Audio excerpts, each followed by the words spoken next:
Okay, perfect. All right, I'll go ahead and start, folks. We have our time scheduled in, so thank you for coming in. Really excited to be showcasing you today a little bit about what we've been working on with BoxLang and Lambdas.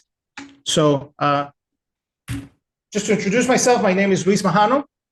I'm a CEO of Ortus Solutions. I'm a computer engineer by trade.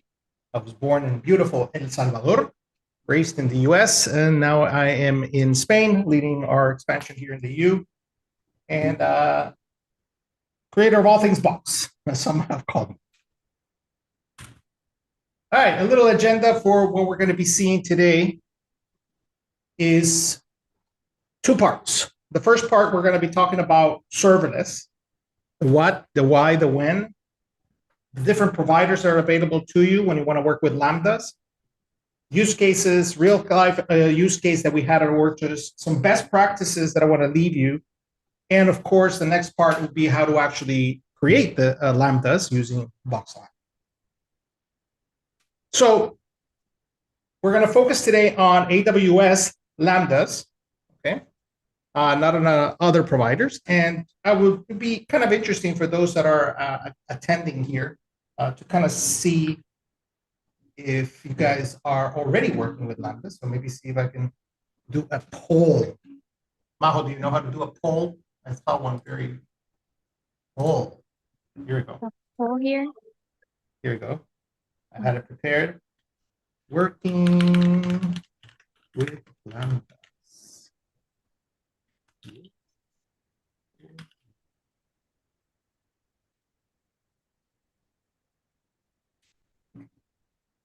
All right.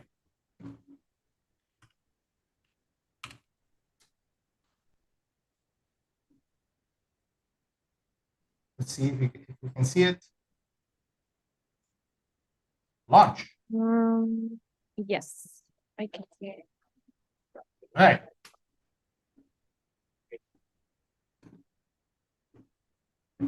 Oh, interesting. Half and half. Very interesting. Good. All right.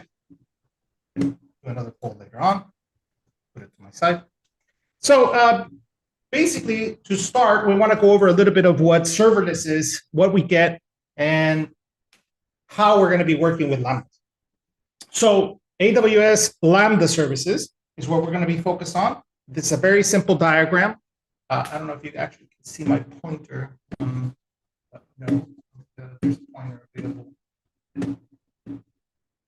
for Mac in this case.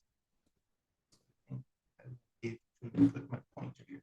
But anyways, AWS Lambdas is a service for computing that is all on the cloud and is going to respond to events, react, and then some type of functional code is going to execute for you. That is the basics of it. Nothing really fancy when you start, but then you can get extremely fancy as we progress. Now, obviously, we have to go through some type of evolution of how we got here to Lambdas. As you can see here on my diagram, on the bottom, we have a big focus on business logic that as we traverse to the right, it increases on our focus of business logic. And then on the left, we have abstraction layers, which is basically the higher we go, the more abstractions we get. So physical machines kind of has always been there for a long, long time. We can put it at the beginning. We moved down the scale a little bit in both directions when we introduced virtual machines. Containers allowed us to focus a lot more on abstractions and focus more on our business logic.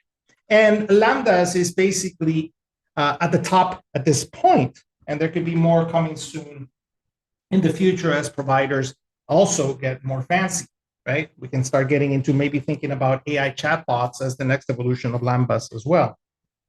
So we're moving on that scale, but it's important to focus on the scales, right? On business logic and abstractions, right?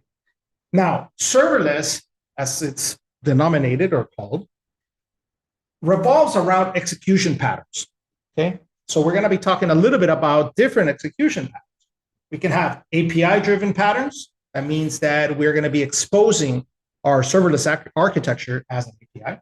We can do event-driven patterns. That means that we're going to be exposing our serverless computation through different types of events.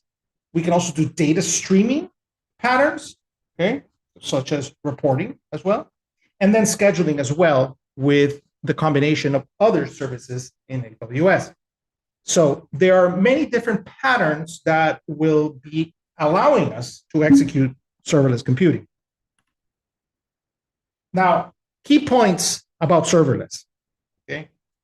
Auto scaling, important. You don't have to be worrying about how to scale your application, okay? Fault tolerance, okay? We don't have to be worrying about redundancy. They will be taking care of that for you. High availability comes hand in hand with it. Metrics and logging, this is important. They give you tons of metrics and loggings, a different provider. No operating system updates. That's, again, a very nice approach that we don't have to be worried about any type of metrics or logging because they will take care of you. Now you can do more, but the basics is already done for you. We'll take care of some of that as we progress. The big one is obviously no operating system updates, so you don't have to worry about that. You just worry about your code, worry about deploying, and you worry about, that's it, not making any errors, right? And pay per use. That's another important aspect. You only pay for what you use.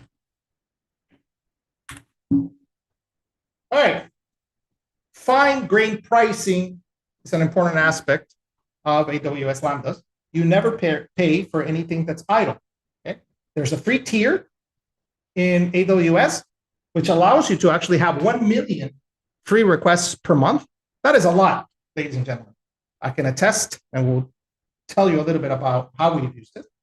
There are no minimums. So if you have a Lambda that has 5 requests a month, then go for it. There is no per device fees and no idle fees.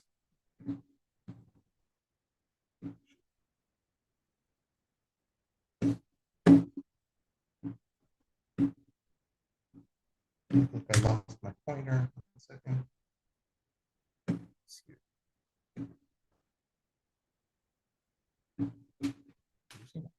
Maybe I should have not updated the latest version of macOS. Anyways, let's delve now a little bit into how functions work. Okay.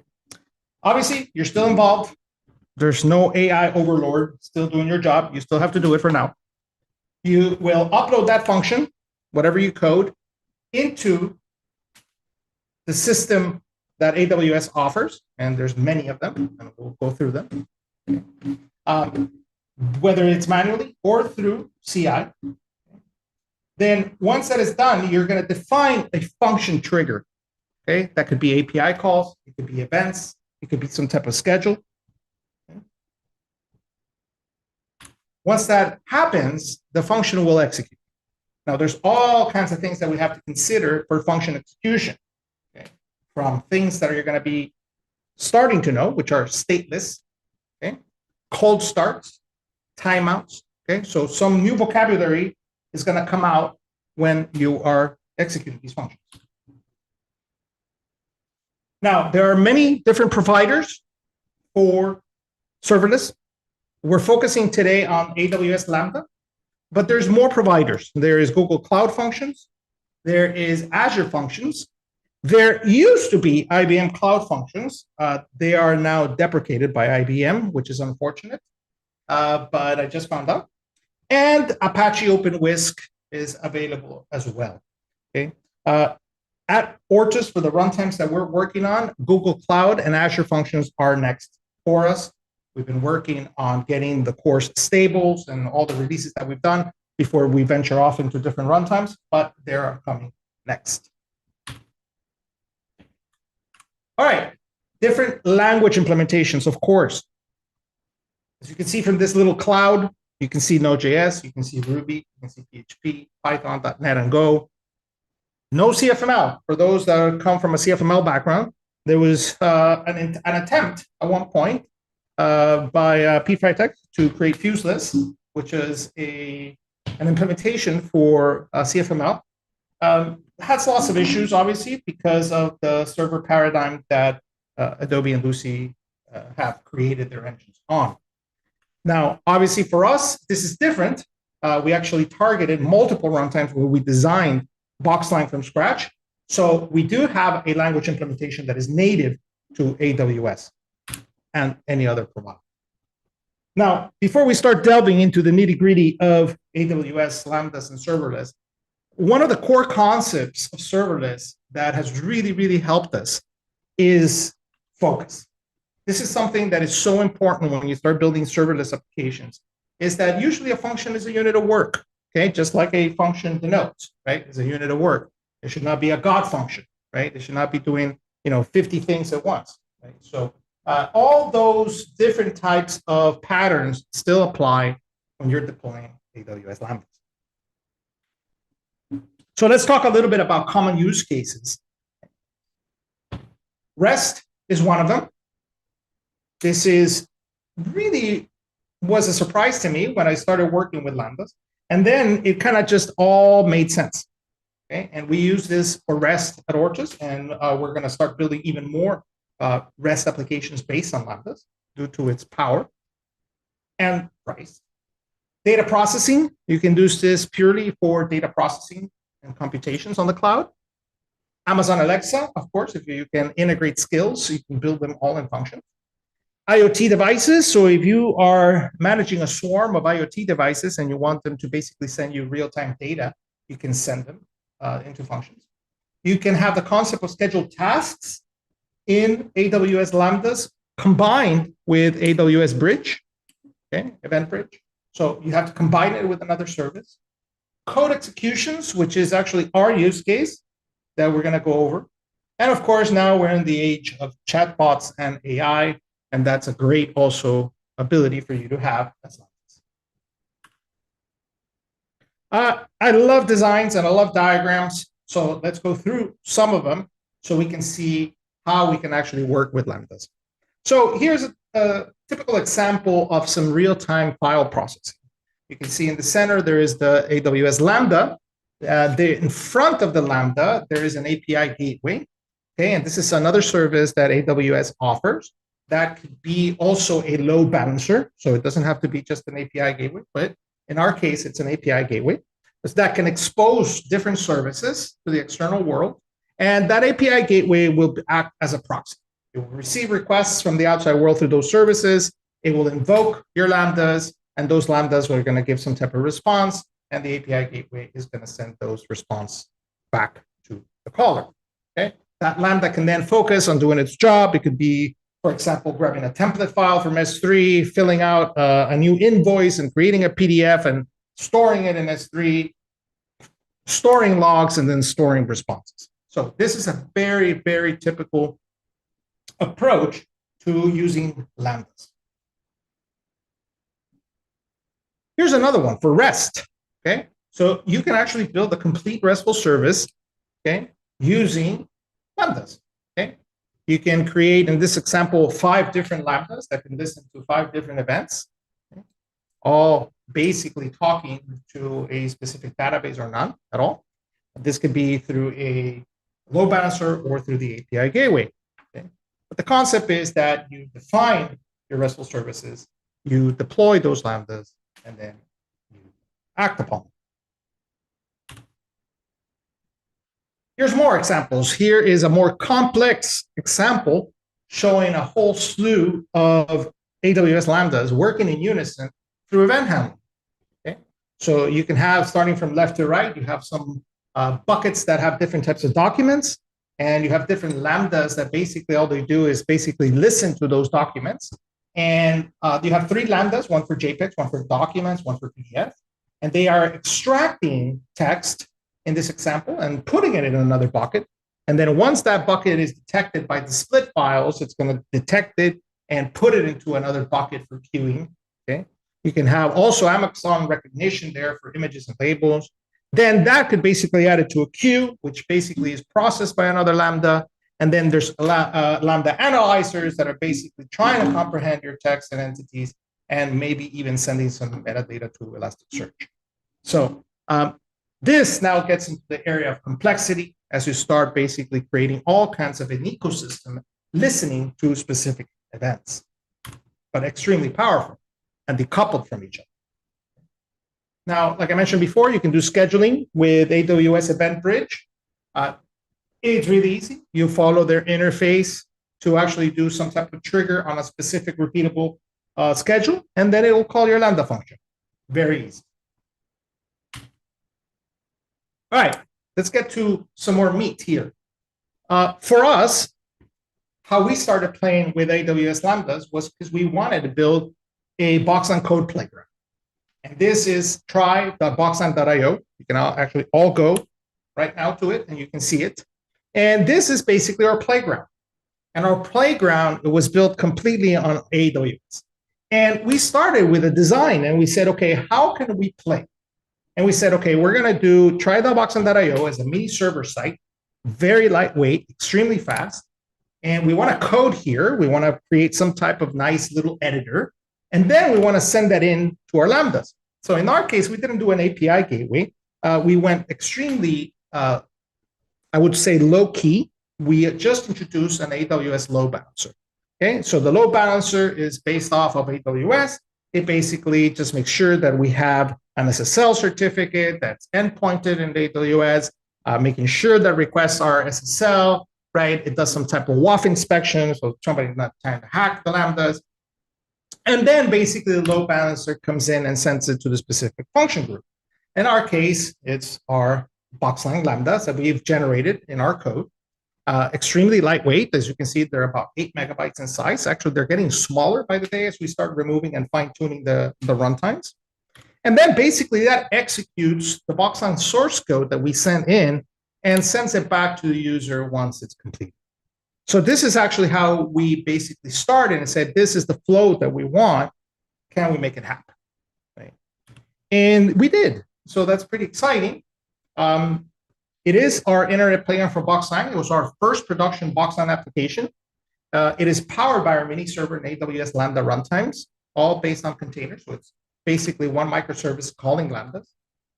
Here's some cool stats. We have an average execution of about 28,000 Lambdas per day as peak. We've actually seen peaks now of 32 and 35,000 executions per day. So it is really, really performing. And that the average execution time actually has gone down to about 32 milliseconds. I have to update these slides actually because I have new stats now. So why don't we do it now? We have now about 32,000 and 32 milliseconds. Okay.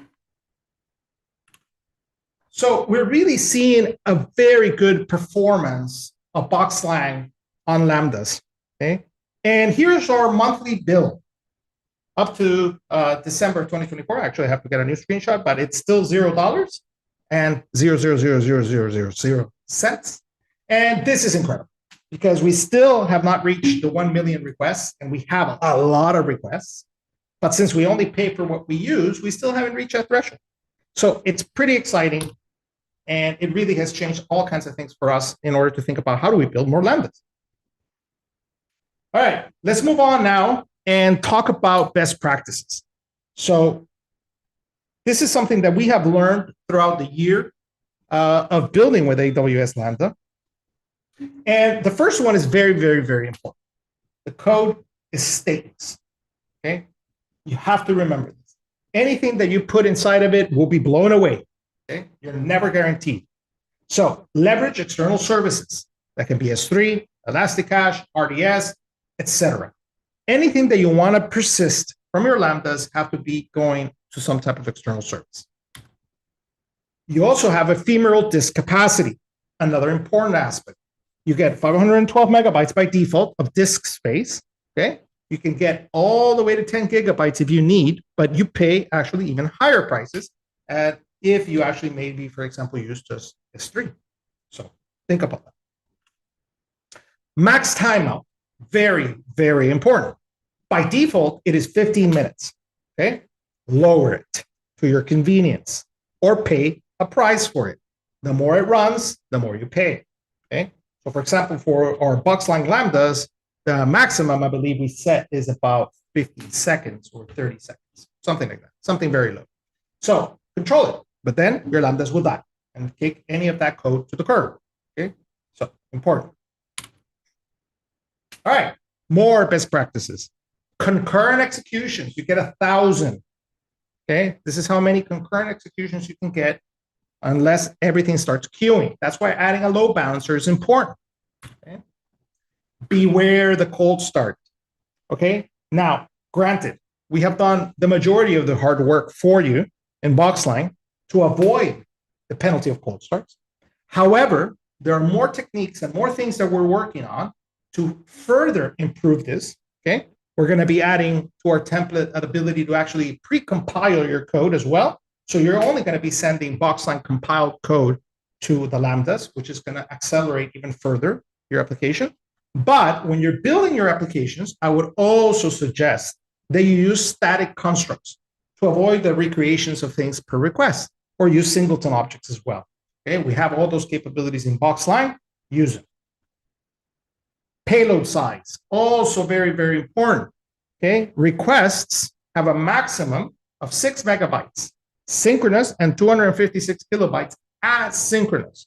Okay, those are the requests. Okay, make sure that if something is coming in bigger than 6 megabytes, you're going to have a problem. Okay, that's why you need to use external services. And the response as well. So if you're responding with an image, well, maybe that's not a good idea. Maybe what you need to respond with is a URL to an image. So keep that in mind. They have careful restrictions on all kinds of things.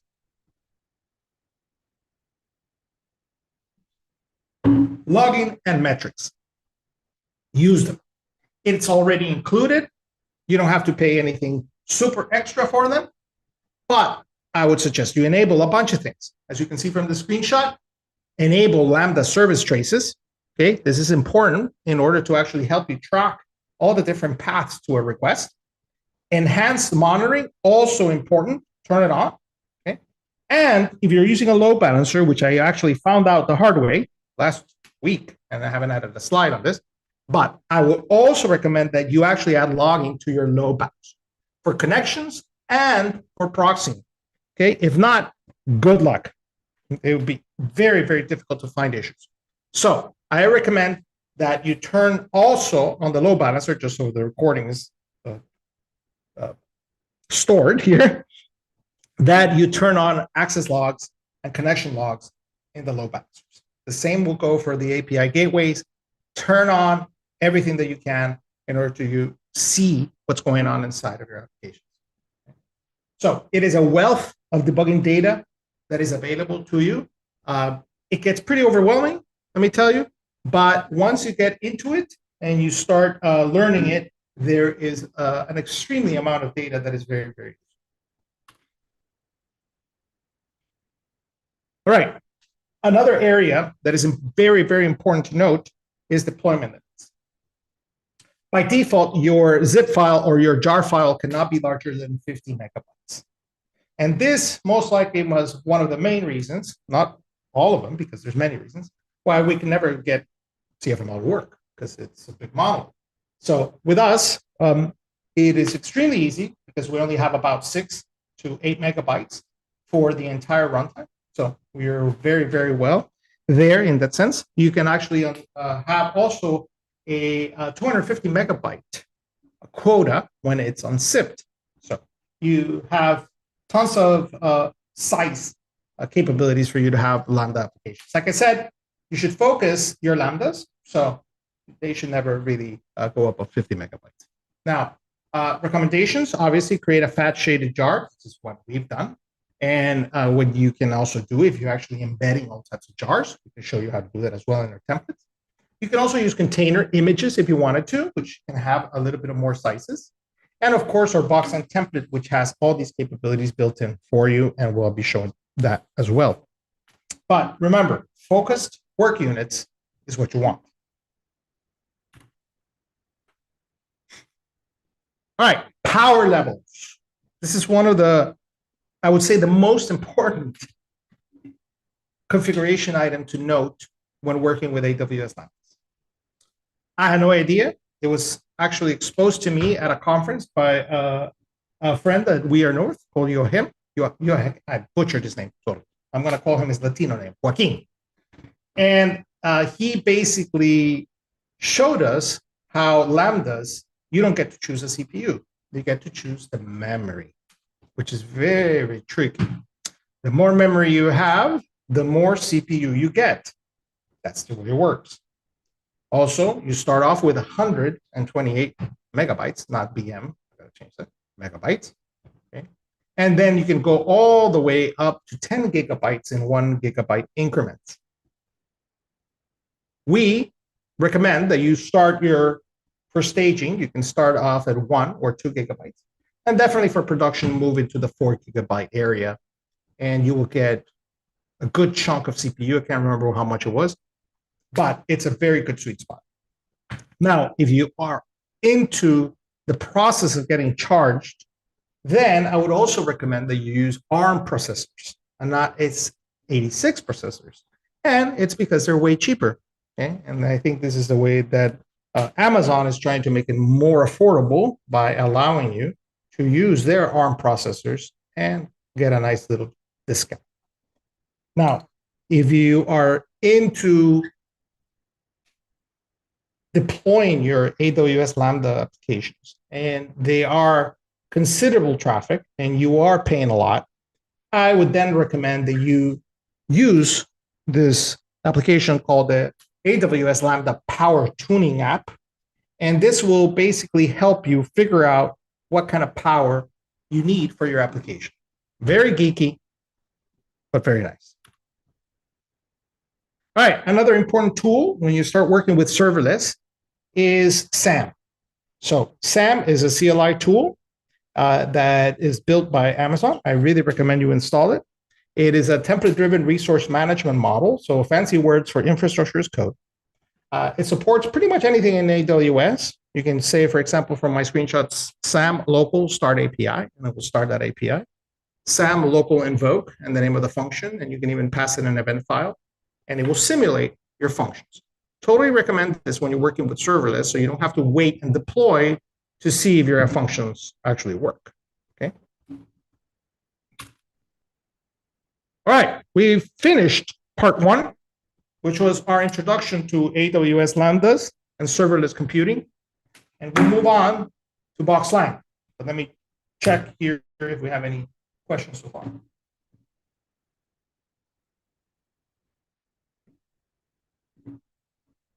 It's time for another poll. We have another poll here.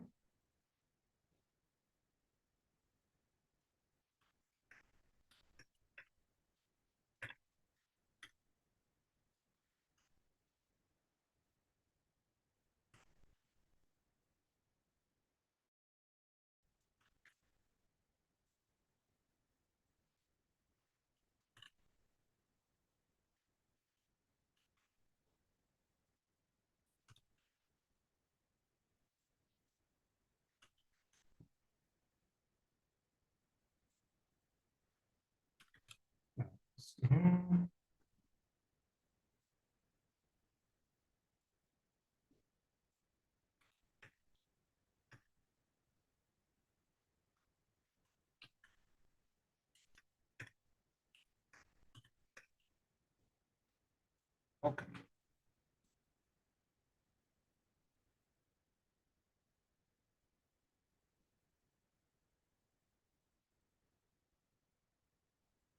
And launching. See if this works. Where'd my chat go? Where's my chat? Oh.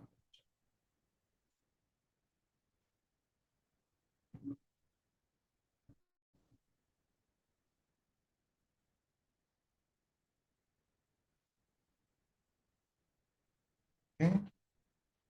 No questions so far. All right, I see a lot of people did some Node lambdas and Python lambdas. All right, no questions so far?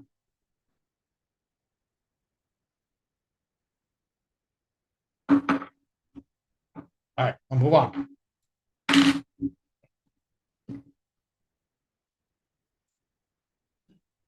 So far, a lot of people have been deploying lambdas with Node and Python. All right, so now you have the capability, of course, to deploy with BoxLang. This is thanks to our multi-runtime architecture with BoxLang. This was something that we designed from the ground up. We wanted BoxLang to be available first at the architecture level. That means at the processor level first. So we targeted the lowest common denominator. So the JVM at the lowest point, which is the operating system. And then we moved up. So Lambda is just part of our multi-runtime architecture design. So let's review what happens and what do you get with the BoxLang Lambda runtime. The BoxLang Lambda runtime leverages the AWS Java SDK. Okay, so it's built on Java. It's open source. So you can see it in our repository. It implements the AWS runtime handler for you. So you don't have to adhere to the AWS runtime handlers. We wanted to abstract it so you can adhere to our interface, because we knew that we were going to build not only AWS Lambda, but Google, Cloud Functions, and Azure. And that meant that we wanted BoxLang developers to be able to build their applications once and be able to deploy them to any serverless computing platform. Okay? The runtime will bootstrap the runtime. Okay, so we'll take care of bootstrapping and taking care of that cold start, so it actually starts in sub-milliseconds. It will take care of your configurations, your modules, and your dependencies. And it's finely tuned right now for fast startups. That's our concern. Here's a little bit of a diagram. Like I said, I'm a very visual person. I love diagrams. So when a AWS Lambda request, whether it's triggered or manually executed, comes in, it will come to our Lambda runner. Our Lambda runner will then make sure that our BoxLang runtime is statically loaded. All the dependencies, modules, and configurations are available. And then it will, by convention, execute a Lambda class. Okay, this is where you come in. This is what you're going to be building. And we're going to execute your Lambda with a specific method and pass in some arguments to you. So there is our Lambda handler. This is all in our documentation that I'll show you afterwards as well. This is standard for AWS. You can take that, copy paste it when you're configuring your Lambda. Okay. This acts as a front controller. Okay, so the Lambda runner that we've created will act as a front controller framework, for example.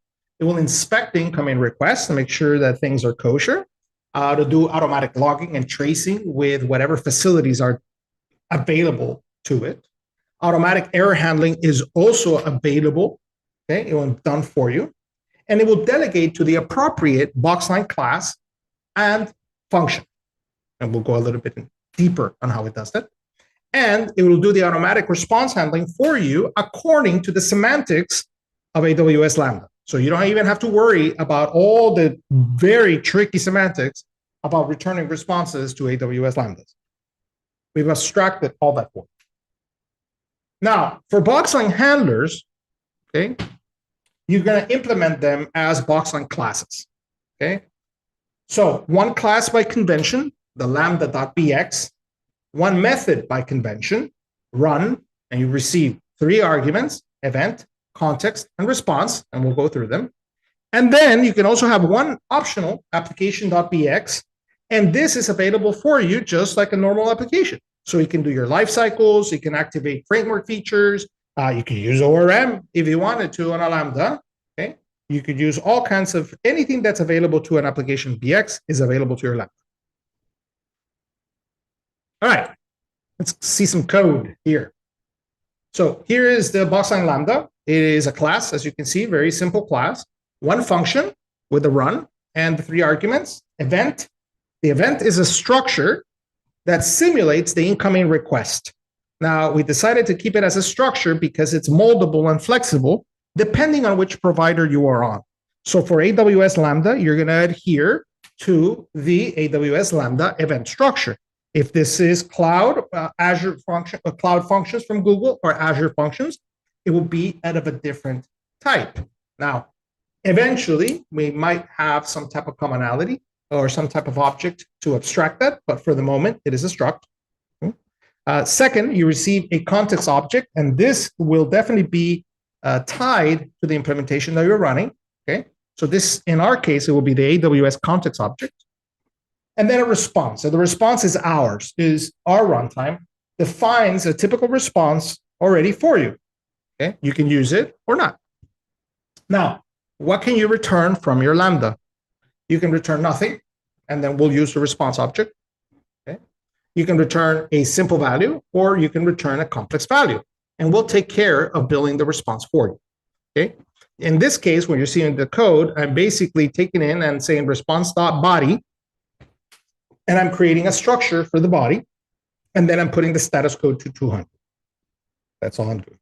That's a Lambda, ladies and gentlemen. Very easy. All right, more examples. On the left is another Lambda that will return a structure with an ID and data. That's it. I don't have to use the response. It will do it automatically for me.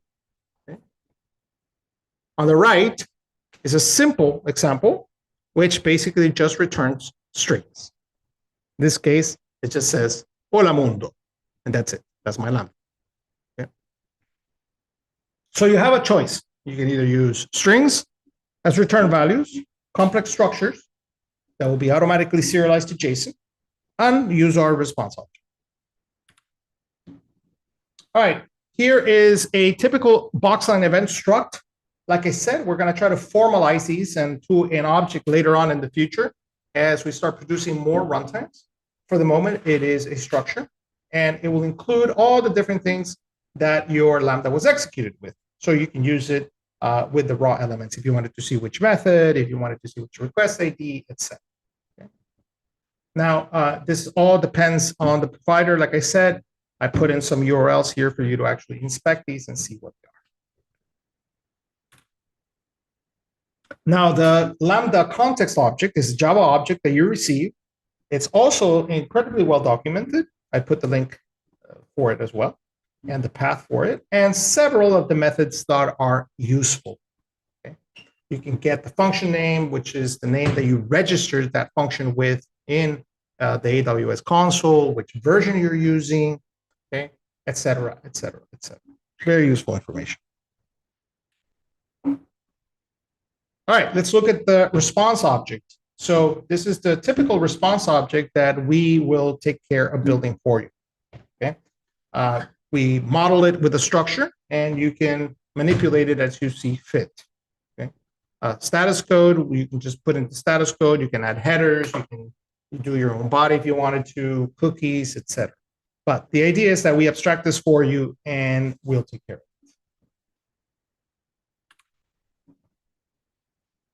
All right. Now, another feature that we introduced into the Lambda runtime a few months ago is the ability to do multi-function routing. We thought that it was a really waste of space if you just created one function. So since these are very small computational constructs that we deploy to AWS Lambda, you can actually create a little bit of more functions that you can expose to your services or to your API gateways. And you expose them through a header called xbx function, which is a standard as well. So apart from the run function by convention, you can add a little bit more public functions as you want, and then you can pass a header called xbx function, and that will go into that specific function execution. Okay. Oops, I think I missed one. Function routing. Oh.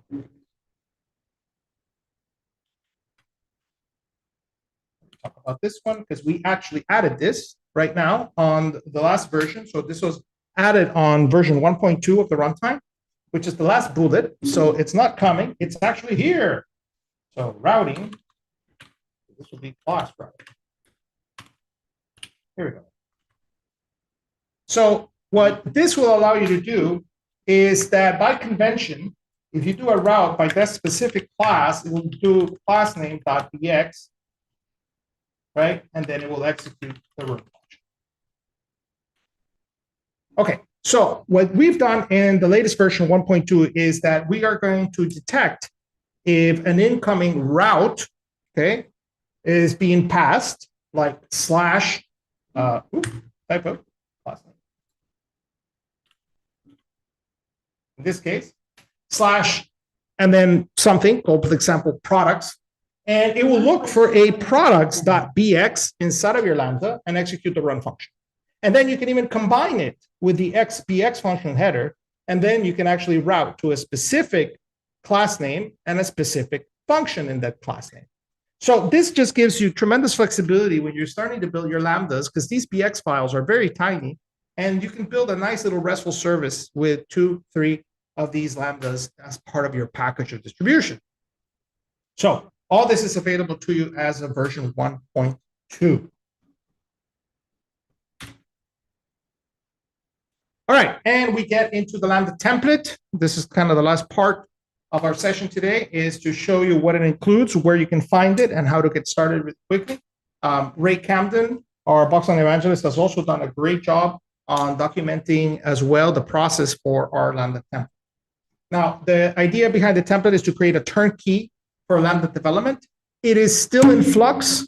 Right now, it's a little bit Java-centric, but that's going to be changing soon. Right now, all the unit and integration testing is done via JUnit. We're going to be moving that to TestBox pretty soon here. And SAM, it's available to you. Right now, it's using Gradle for Java dependencies, packaging, and testing. We're actually going to be moving that into BoxLang packaging and testing in the future. And of course, command box for any type of BoxLang dependency for your Lambda. We also give you GitHub actions for testing, for packaging, and for deployment, okay, using Git flow. So that means that we even create a 2-tier approach to you for staging and production. All this as a turnkey template. So what you get in your BoxLang Lambda package that your template is going to be building is you're going to get your lambda.bx, you're going to get your application.bx, you're going to get a BoxLang.json, which is basically how you can configure all the things inside of the language as you see fit. And then you have a lib folder. So if you are actually going to be using any type of Java dependency, you can use that very easily. And of course, modules. So if you're using any type of modules, they're going to be packaged alongside your Lambda. Okay. So we take care of all that, package it, and send it up to the cloud and for you to work with. Okay. So let me show you where you can get it and where all of this is documented so you can get started. So right here on the right, I have BoxLang.Ortus books. So if you go to the running BoxLang section, there is an AWS Lambda section. And here it basically goes over all the documentation and how to get started with Lambda, how to actually clone the template, start with a template, everything you get in the template, creating your first Lambda, creating your first response, testing your response, and then deploying to AWS. Okay? We even tell you how to actually add your secrets, how to generate the Lambda console, and go for it. Okay. Now, where can you find the template? Well, let's look here. Here's the template. Here's the link. Let's go there.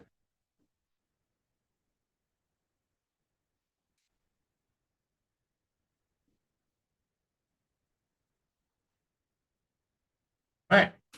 So this is the BoxLang Lambda template. So let me open an editor here so I can actually show you a little bit of the code, a little bit of how it works.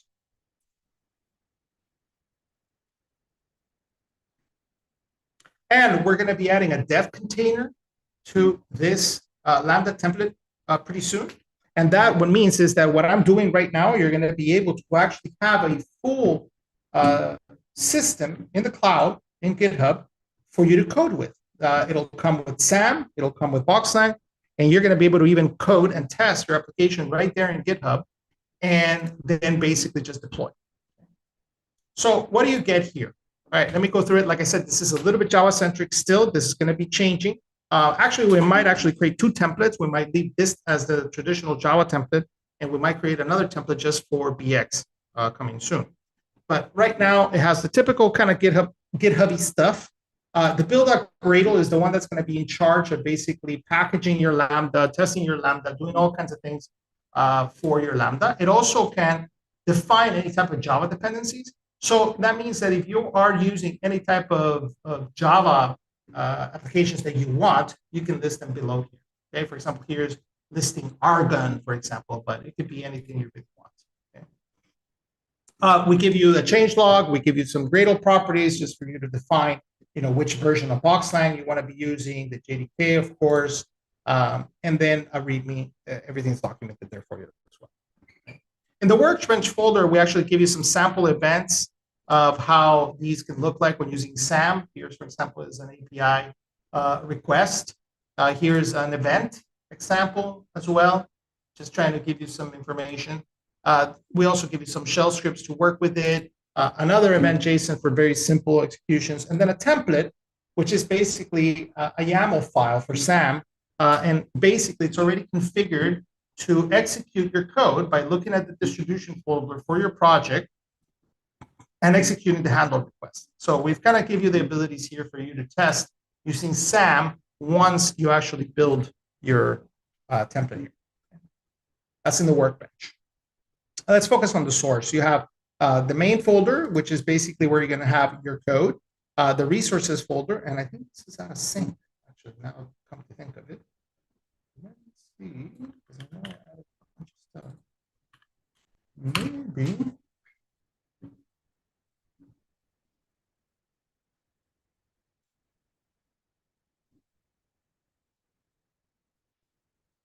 Yeah, it's out of sync.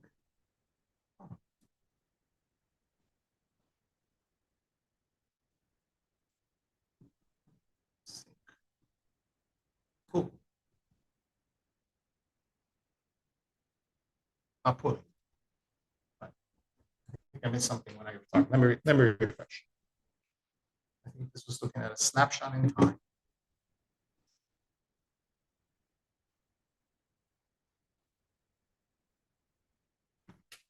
It's loading.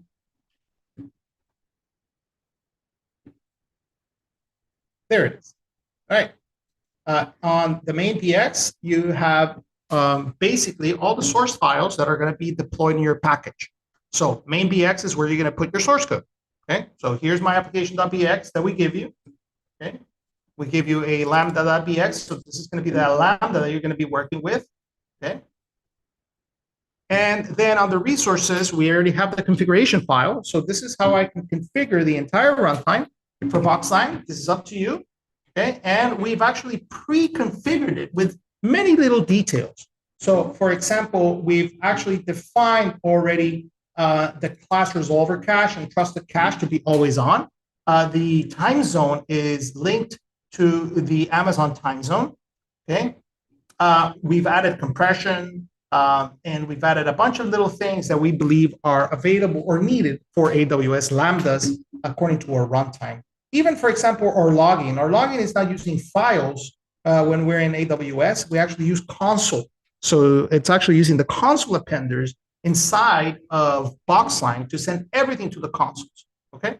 So all that is kind of pre-configured for you as well here on the resources. So it's configured the runtime specifically for AWS. And of course, here's our test. And here we actually give you a mock context and a mock logger. And we give you actually a test, which looks very similar to TestBox.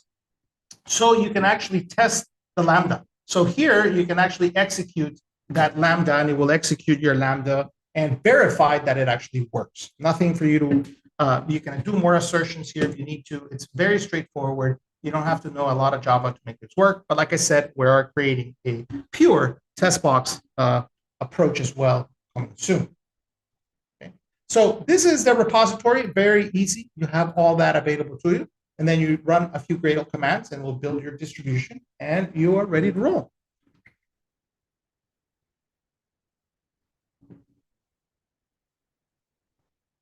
All right. So those are my slides. Those are my templates. This is a way for you to actually get started with AWS runtimes. It's extremely easy. At least we wanted it to be extremely easy for the developers to get into this and then create their distributions into Lambdas. I also mentioned that you have all the different GitHub actions already prepared for you as well.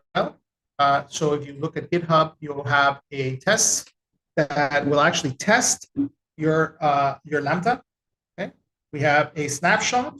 So if you are on the development branch, it will actually basically test, format your code, and actually release into a Lambda according to your right here, region, access key, and secret key. Now, important, in order for this to work, you have to manually create the Lambda first in the console. That's just something that you have to do. First, you got to register that Lambda with that specific name. But we try to give you as much as possible here for you to work with automatically with Lambdas. Hopefully, as we traverse and we learn even more, we're going to probably create more templates for different providers. So there will be a BX Google Cloud, BX Azure as well. All right, let me move into Q&A mode. I believe I have a hard stop in a few minutes here.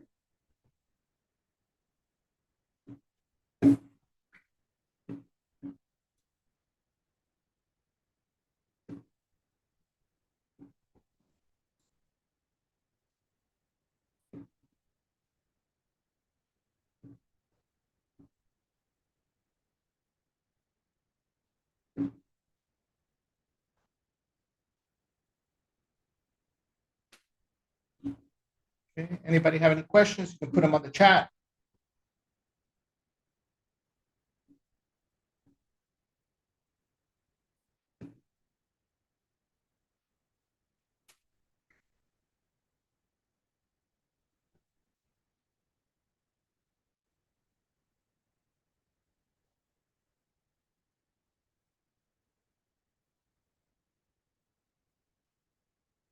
Ooh, no questions. Oh, there's one. Stefano Ricci.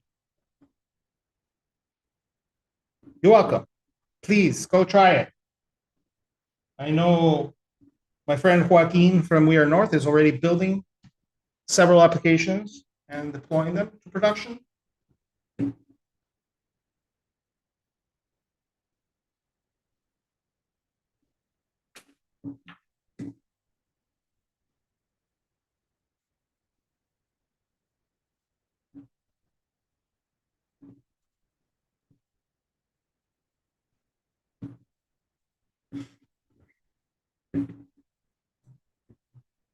A few more minutes, and then if not, we'll shut this down and we're going to provide the recording in our academy. So maybe I'll show you there where we're going to have our recordings.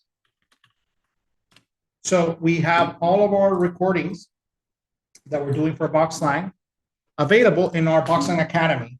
So our BoxLang Academy, you can find it at learn.boxlang.io. It is similar to CFCast. Let me share my screen.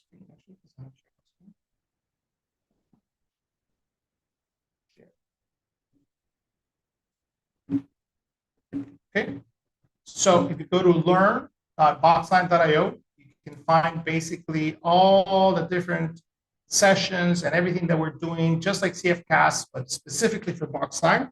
It is available right now, and we're actually doing a whole year. So until next May or April, I believe, everything is going to be available for free. So take advantage of that situation here, register, and get all kinds of videos and learning series from the team according to BoxLang, of course. And then, like I mentioned before, we are open source, but we're also professional open source. So apart from the normal kind of BoxLang license that it's available for you for free forever, you also have our professional licenses, which include all kinds of premium modules, core features, plus support, all kinds of different things that support the project directly. You can see all the different things available to you as well. And of course, we even have a plus if you want to partner with us and build great things together. So we have a lot of options from the open source versions to actually supported versions, and it will save you a lot of money if you're coming from other engines as well.